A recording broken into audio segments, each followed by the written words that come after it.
Hi children. Next we pass on to classification of magnetic materials. So depend upon the magnetism, the materials are classified into three types. One is the diamagnetic material, paramagnetic material and ferromagnetic material. And some of the subdivision also there, it will be dealt in the higher studies. Here we are only going to go through the diamagnetism, paramagnetism and ferromagnetism. So three types மட்டும்தான் நம்ம என்ன செய்ய போறோம் பார்க்க போறோம். First one is the diamagnetism. இப்போ ஒரு material இருக்கு, அந்த மெட்டீரியல் வந்து it is made up of molecules and atoms. Inside the atom already we know that it have electrons, protons and neutrons. Revolving the electron, it having the orbital motion. So due to that orbital motion, it produces the magnetic moment. அது எதை produce பண்ணோம்? ஒரு magnetic மொமெண்ட்டை produce பண்ணோம். அதாவது ஒரு north pole south போல வந்து அது கிரியேட் பண்ணோம். ஸோ ஒரு மேக்னெட்டிக் மொமெண்ட் அங்கே கிரியேட்டட் ஆகும்போது, but they R randomly aligned. அங்கே உள்ள அலைன் ஆயிருக்கிறது வந்து ஒரு பர்டிகுலர் டைரக்ஷன்ல இருக்காது, எல்லாமே வந்து டிஃப்ரெண்ட் டைரக்ஷன்ல இருக்கும். ஸோ அப்படி டிஃப்ரெண்ட் டைரக்ஷன்ல இருக்கும்போது the net magnetic moment is zero. Inside the atom the net magnetic moment is zero. அதாவது அந்த மேக்னெட்டை நான் சாதாரணமா அந்த மேக்னடைசிங் சப்ஸ்டன்ஸை நான் சாதாரணமா வச்சிருக்கேன். எங்க without the magnetizing field, that is the magnetizing field is absent. in the absence of magnetizing fieldல ஒரு சாம்பிள வச்சிருக்கேன். அந்த சாம்பிளுக்குள்ள இருக்கக்கூடிய ஆட்டத்துல due to the electronோட orbital motionனால it produces the magnetic moment, but the magnetic moment are randomly aligned in all direction. So the net magnetic moment inside the atom is zero. First case. Second case la we are applying the magnetizing field. We are placing the sample in the magnetizing field. We are having a uniform magnetic field. இந்த red கலர்ல போட்டிருக்கிறது பூராமே magnetizing field. அது வந்து எப்படி இருக்குது? Uniform magnetic ஃபீல்டா இருக்கு. அப்ப அந்த யூனிஃபார்ம் மேக்னெட்டிக் ஃபீல்டுல அந்த சாம்பிளை கொண்டு போய் நான் வைக்கும்போது அங்க என்ன நடக்குது அப்படின்னு கேட்டீங்கன்னா, ஒரு இட் எக்ஸ்பீரியன்சஸ் அ ஃபோர்ஸ். ஒரு ஃபோர்ஸ் கிரியேட்டட் ஆகுது. Due to that force the magnetic moment are aligned opposite to the field, that is it is anti-parallel to the applied magnetizing field. So they are aligned in the opposite direction. When the diamagnetic substance they are aligned present in the magnetizing field, they experiences a force. Due to that force the magnetic moment are aligned opposite to the magnetizing field. அப்ப இது ஆப்போசிட்டிங் சைட்ல அங்க align ஆகி opposite டைரக்ஷன்ல align ஆயிருக்கு. Then third case, when we are placed the substance in the non-uniform magnetizing field. மொதல் கேஸ்ல magnetizing field absent. Second case la magnetizing field வந்து present, but they are uniform magnetic field.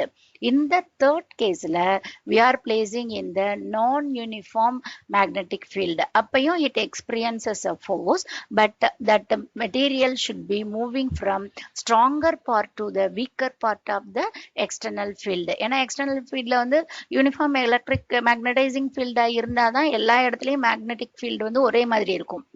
ஆனால் நான் uniform magnetising field வைக்கும்போது ஒரு பக்கம் அதிகமாக இருக்கலாம், ஒரு பக்கம் கம்மியாக இருக்கலாம். அப்போ அந்த sample should be move to from stronger part to the weaker part of the external ஃபீல்டுக்கு மூவ் ஆகும். So it experience a repulsion. And the example of diamagnetic material are bismuth, copper and water. These are the example for diamagnetic material. Then we are come across some properties, that magnetization of the material, susceptibility and relative permeability. we are draw a graph between the magnetizing field and the intensity of magnetization. அது ரெண்டுக்கும் நான் வந்து ஒரு diagram வரைகிறேன், ஒரு graph வரைகிறேன் அப்படின்னு சொன்னேன்னா, மேக்னடைசிங் ஃபீல்டை நான் கூட்ட கூட்ட கூட்ட இங்கே the magnetic moment அந்த magnetising intensity of the magnetising என்ன செய்யும் அப்படின்னு கேட்டிங்கன்னா, அங்கே ஆட்டோமேட்டிக்காக இது என்ன செய்யுது, align in the opposite direction. The opposite டைரக்ஷன்ல அலைன் ஆகும்போது it acquire the negative value. So the intensity of the magnetization should be decreasing. When we are increasing the magnetizing field, the intensity of magnetization m vector is decreasing. ஏன் அப்படி சொல்றேன் அப்படின்னு கேட்டீங்கன்னா, m வெக்டருக்கு என்ன formula பார்த்தோம், Pm vector divided by volume. Pm vector is equal to Qm into 2L. That is dipole moment. அந்த moment வந்து எங்க இருக்கு, உங்களுக்கு opposite directionல இருக்கு. So opposite directionல இருக்கிறதுனால அது என்ன செய்யுது, உங்களுக்கு decreases ஆகுது. So we are getting a linear line, but that line should be like this. So next we pass on to susceptibility. அப்ப susceptibilityயும் உங்களுக்கு என்ன formula, m vector divided by h vector. அப்ப m vector இங்க குறைஞ்சிட்டே வர்றதுனால ஆட்டோமேட்டிக்கா the susceptibility value should be negative and it is independent of the temperature. The susceptibility is independent of the temperature. Then relative permeability, it is also less than unity. This is the diamagnetism. So in diamagnetism, another part, one important part, that is the Meissner effect. So when a superconductors or perfect diamagnetic material, superconductor வந்து எதா acted ஆகுது, ஒரு perfect diamagnetic material acted ஆகுது. இந்த diagram பாருங்க, ஒரு magnetic material வச்சுட்டு அது வழியா நான் வந்து ஒரு யூனிஃபார்ம் மேக்னெட்டிக் ஃபீல்டை பாஸ் பண்றேன். ஆனா இங்கே கண்டிஷன் என்ன கொடுத்துருக்கோம்னா, the T is greater than the transition temperatures. அப்ப டிரான்சிஷன் டெம்பரேச்சரை விட இந்த டெம்பரேச்சர் கூடுதலா இருக்கும்போது ஆட்டோமேட்டிக்கா அது என்ன செய்யுது, ஊடுருவி அந்த மேக்னெட்டிக் மெட்டீரியல் வழியாவே அந்த மேக்னடைசிங் ஃபீல்டு வந்து உள்ள போகுது. ஆனா அதே டைம்ல T is lesser than Tc, that is the transition temperature வந்து அதிகமா இருக்கும்போது it will be expulsion from the material. அதாவது அங்க வந்து உள்ளுக்குள்ள லைன் போனாதான் உங்களுக்கு மேக்னெட்டிக் ஃப்ளக்ஸ் இருக்கும். ஆனா இந்த லைன் வந்து இப்படி எக்ஸ்பல்ஷன் ஆகி வெளியே போச்சுன்னா அங்க என்ன இருக்காது, ஃப்ளக்ஸ் இருக்காது. அப்ப the expulsion of magnetic flux from a superconductor during its transition to the superconducting state is known as Meissner effect. So it is one important effect. Then second type of magnetism, that is paramagnetism, paramagnetic material. So paramagnetic material inside the atom molecule. So inge molecules பாத்தீங்கன்னா they are having some first கேஸ்ல நம்ம என்ன சொன்னோம்னா, அந்த எலக்ட்ரானோட orbital மோஷனால மட்டும்தான் magnetic moment இருந்ததுன்னு சொல்றோம். But பாராமேக்னட்டிசம் material எப்படி இருக்கும்னு கேட்டீங்கன்னா, both orbital and spin magnetic moments of the electron. அங்க ஆர்பிட்டல் மூமெண்ட்டும் இருக்கும், ஸ்பின் மூமெண்ட்டும் இருக்கும். ஸோ ரெண்டு நாளையும் இருக்கிறதுனால அங்க மேக்னெட்டிக் மூமெண்ட்னால நெட் மேக்னெட்டிக் மூமெண்ட் இருக்கும், but they are in random டைரக்ஷன்ல இருக்கும். அப்ப இன்சைட் த ஆட்டம்ல இந்த ஆப்சன்ஸ் ஆஃப் மேக்னெட்டிசிங் ஃபீல்டுல மேக்னெட்டிக் மூமெண்ட் இருக்கும், but net magnetic moment is also ஜீரோவா தான் இருக்கும். when it is placed in a uniform magnetic field, அந்த யூனிஃபார்ம் மேக்னெட்டிக் ஃபீல்ட்ல நான் கொண்டு போய் வைக்கும்போது ஏற்கனவே அங்க வந்து ஒரு நெட் மேக்னெட்டிக் மூமெண்ட் இருக்குன்னு பார்த்துட்டோம். இங்க வந்து ஜீரோவாயிரும், இங்க வந்து பிரசன்ட் இருக்கும். ஏன்னா ஸ்பின்னாலையும் இருக்குது, ஆர்பிட்டல் மோஷன்னாலையும் இருக்கிறதுனால இதுல ஈஸியா when we are applying a little bit of magnetizing field, அதை கொடுத்தாலே அது என்ன செய்யும், இன்சைட்ல they are aligned in the direction of the applied magnetizing field. Magnetizing ஃபீல்டோட டைரக்ஷன்லே that is parallel to the magnetizing fieldல அது என்ன செஞ்சிடும், ஈஸியா வந்து அலைன் ஆயிரும். ஸோ இதுல இருந்து நம்மளுக்கு என்ன தெரியுதுன்னா, the H வந்து increases, magnetizing field increases ஆக ஆக the intensity of magnetization என்ன செஞ்சிட்டே இருக்கு, லீனியரா increases ஆகிட்டே இருக்கு. ஆனா தேர்ட் கேஸ்ல பாத்தீங்கன்னா in a non uniform magnetizing field. And the magnetizing field இருக்கும்போது it also experiences a force. It is moving from weaker part to the stronger part. Diamagnetismல stronger to weaker, paramagnetismல வந்து weaker to stronger partக்கு இது move ஆகும் and slightly attraction இருக்கும். அங்க repulsion, இங்க வந்து என்னவா இருக்கு, attraction இருக்கு. and example for paramagnetic material or aluminum, platinum and chromium. and susceptibility, இங்க என்ன செய்யுது உங்களுக்கு, லீனியரா இருக்கு. அப்ப மேல இருக்கக்கூடிய pm வெக்டார் வந்து பாசிட்டிவா இருக்கும். அப்ப it is positive and small வேல்யூவா இருக்கும். and the susceptibility is inversely proportional to the temperature. இங்க வந்து it is independent of the temperature சொன்ன diamagnetismல. paramagnetismல பாத்தீங்கன்னா it is inversely proportional to the temperature and the relative permeability is greater than unity. இது வந்து paramagnetismத்தோட properties. ஆனா இந்த paramagnetismனால நம்ம அங்க ஒரு நியூ டேர்ம் ரைஸ் ஆகிறோம், that is Curie's law. that is susceptibility is inversely proportional to the temperature பார்த்தோம். அப்ப psi m is proportional to 1 by t and equal, நம்ம proportionality கேன்சல் பண்ணும்போது we are substituting one constant term c, so psi m is equal to c by t, where c is the Curie constant. அது என்னன்னு சொல்றோம், Curie constant சொல்றோம். this relation தான் நான் என்னன்னு சொல்றேன், Curie's law நான் சொல்றேன். அப்ப temperature குறைய குறைய கூட கூட it is inversely proportional. அப்ப temperature கூடுச்சுன்னா ஆட்டோமேட்டிக்கா psi m என்ன செய்யும், decreases ஆகும். அப்ப we are drawing a graph between the temperature and the susceptibility na, when the temperature increases the susceptibility will be decreasing. என்ன செஞ்சிட்டே வரும் உங்களுக்கு, decreases ஆயிட்டே வரும். so another term வந்து Curie's lawsன்ற ஒரு important term வந்து நம்ம பார்க்கிறோம். then third one, that is ferromagnetic material.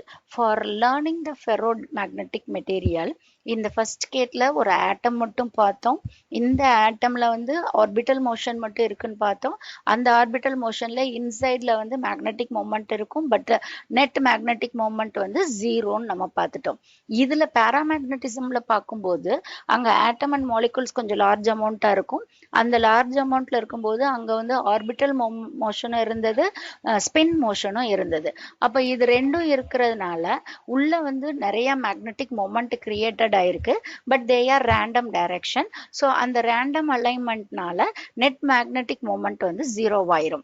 But when we are applying the external magnetizing field கொடுக்கும்போது they are easily align in the direction of the applied magnetizing field. அந்த டைரக்ஷன்ல ஈஸியா இதாயிருச்சு.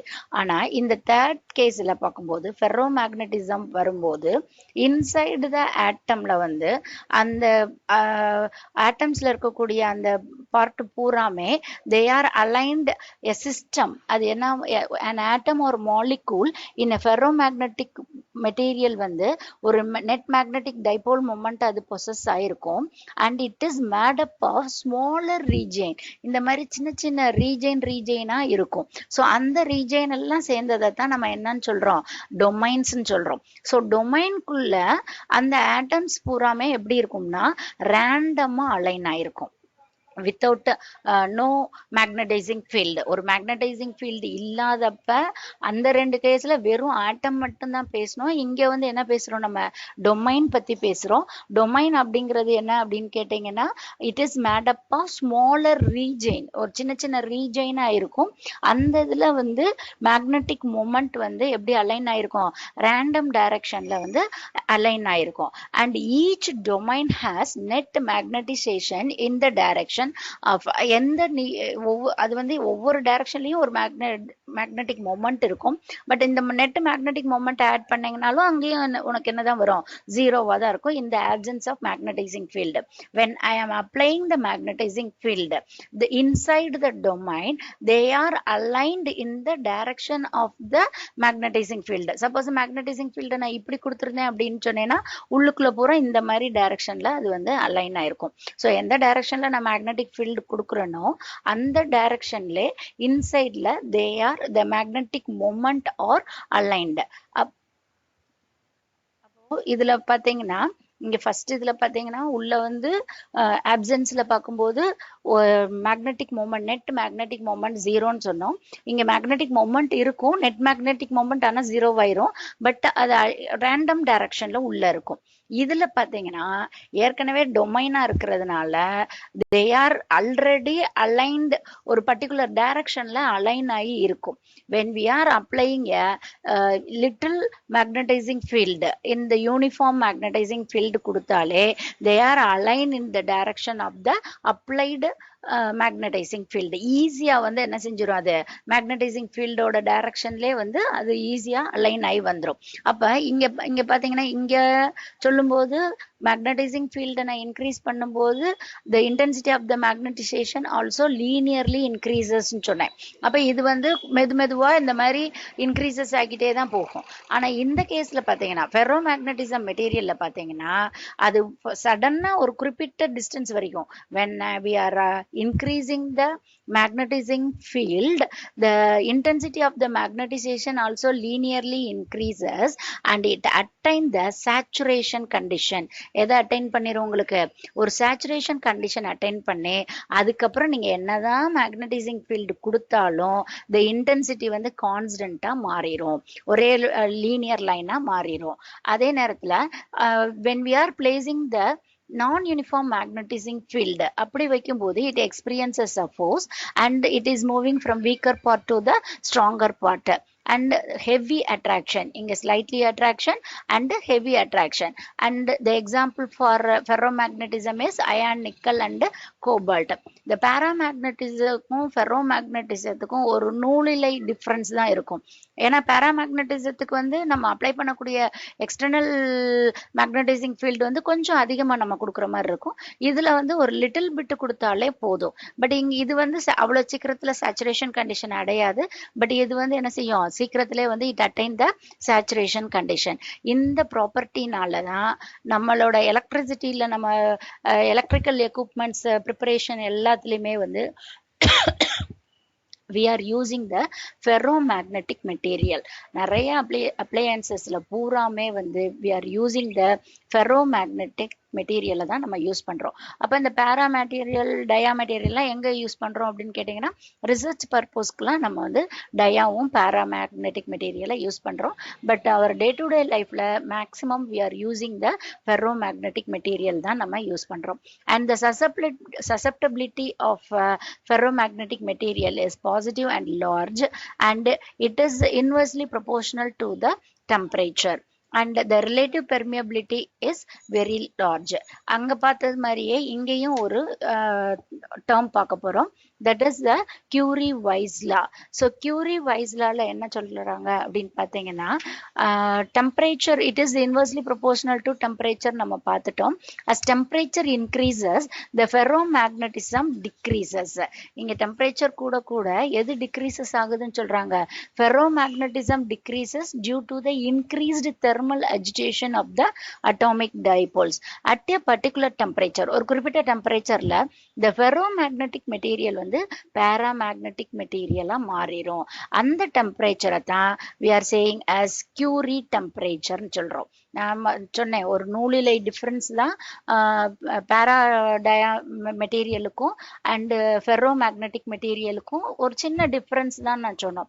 அந்த difference என்னன்னு சொன்னீங்கன்னா டெம்பரேச்சரை கூட்டும் போது ஒரு பர்டிகுலர் டெம்பரேச்சர்ல the ferromagnetic material is converted into the paramagnetic மெட்டீரியலா கன்வெர்டட் ஆகுது. அந்த டெம்பரேச்சருக்கு பேரு தான் என்னது, கியூரி டெம்பரேச்சர். டிசின்றது வந்து அதனுடைய டெம்பரேச்சர். இதுக்கு ரெண்டுக்கும் அந்த சசப்டபிலிட்டிக்கும் அந்த கியூரி டெம்பரேச்சருக்கும் ஒரு ரிலேஷன் கொடுக்குறாங்க. That is IM = C divided by T minus TC கொடுக்குறாங்க. இந்த Cன்றது வந்து constant value and this relationship is called Curie-Weiss law நம்ம சொல்றோம். ஸோ இது வந்து ஒரு 2 மார்க் கொஸ்டின்ஸ்ல they are asking.